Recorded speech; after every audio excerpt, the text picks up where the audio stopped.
Today we're going to talk about a best management practice called swath offset. Now, swath offset comes in handy when you have any type of wind during your application, which is almost always, right?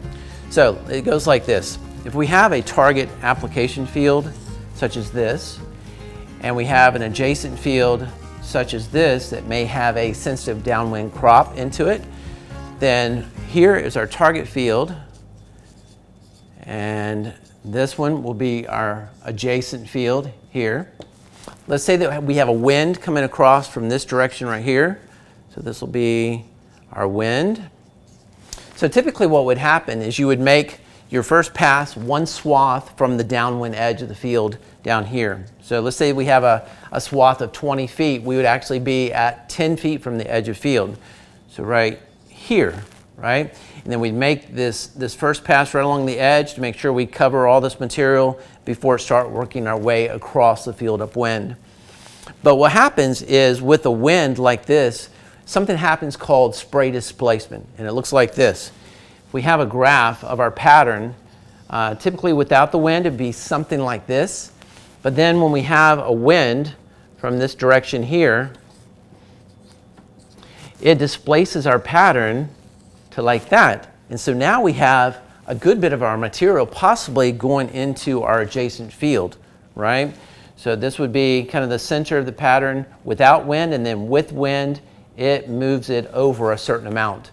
So with a lot of testing we've done with spray drift, different drones and application equipment, what typically happens is we end up needing to offset our spray pass by about one swath, or in this case, maybe 20 feet, whatever that one swath would be. But it really depends on the nozzles that you're using, the drone, the application height, maybe even your speed. But in general, nice terms, it's about one swath. So what we'd like to do for our application in this target area is move upwind by one full swath, let's say 20 feet or so.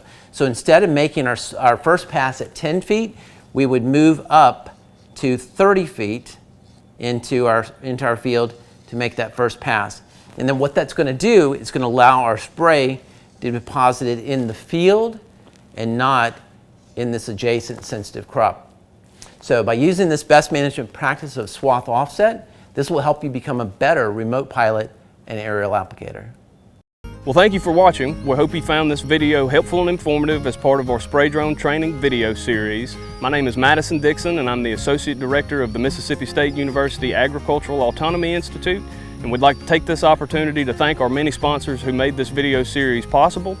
For more information, please visit arpa.org, rpaaa.org, or the Ag Autonomy Institute website at aai.msstate.edu. Thank you.